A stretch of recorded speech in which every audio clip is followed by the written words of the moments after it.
This portion of the news is brought to you by Inspiration Senior Living, where we provide affordable elegance to Pahrump area seniors. Give us a call at 751-2300 and make an appointment to tour our community.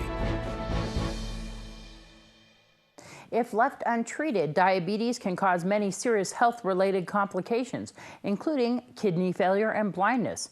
The total estimated cost of diabetes in the United States was $245 billion in 2012, which includes both healthcare costs and lost productivity. A new study examined the prevalence of diabetes in the U.S., including undiagnosed diabetes and pre-diabetes.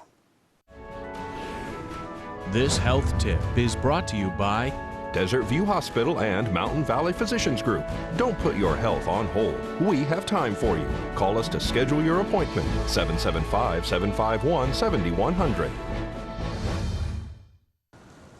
Diabetes continues to rise in the U.S. 14% of the people in the United States have diabetes, and this is even higher in Asians and blacks and Hispanics. And we specifically looked at data from 1988 until 2012 in adults age 20 and above. Dr. Catherine Cowie from the National Institutes of Health and Dr. Andy Menke from Social and Scientific Systems Incorporated, along with their co-authors, used data from a long-running national survey of American adults known as NHANES. About 26,000 people were evaluated to determine prevalence and trends in diabetes. 1/3 of diabetes is undiagnosed, and we also found that 1/3 of the population has prediabetes. This means half of people in the United States have either diabetes or prediabetes. For the first time in 2011-2012, we had data on Asian Americans. Their prevalence of diabetes was as high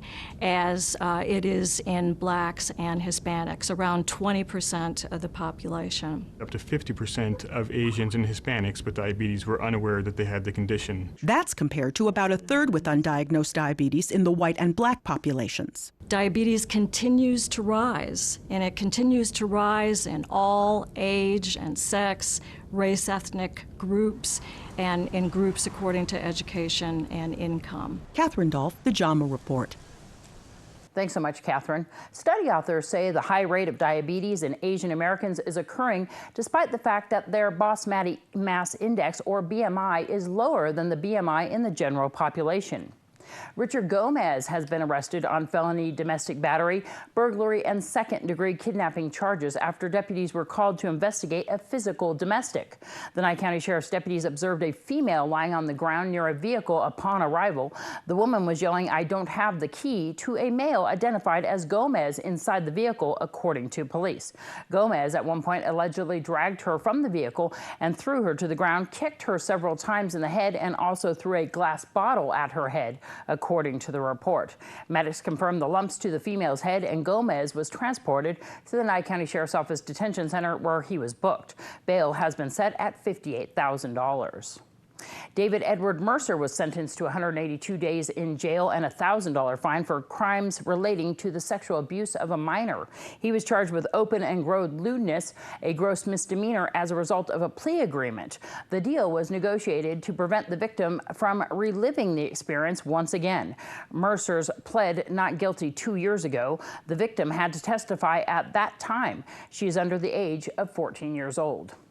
A 9/11 memorial event was held Friday night at GI USA. We spoke to an officer who worked on that day in 2001 in New York City and lost many friends to the terrorist attack. Well, it's a great event. They're honoring the fire department. They've honored police officers, and it's just brought the community together, which is important, especially for this special day, 9/11. We had speakers. We had Colonel Neary. We also had Cindy, the owner of GI USA, who made it all possible, and my wife, Reva Braun. The young people don't really get taught about the sacrifice that was made during 9/11. And that's what I feel. I miss my friends who died in the towers, and it's it makes me feel good when I see people here at GIUSA and they're at least giving some credit to the men and women who died at 9/11, and also the civilians, the 3,000 civilians. Brave man, and thank you so much for your service. Another 4.7 magnitude earthquake hit northwest Nevada, tying the largest in a year-long swarm recorded at the Sheldon National Wildlife Refuge near the Oregon border. The University of Nevada's Reno, Nevada Seismological Laboratory said the 4.7 magnitude earthquake hit the area about 6:55 this morning. At least 5 aftershocks at magnitude 2 or greater have been recorded within the 3 hours following. Seismologists said in August that a flare-up since mid-July had brought the total to more than 5,600 earthquakes. When we return, we're going to give you an update on ride sharing.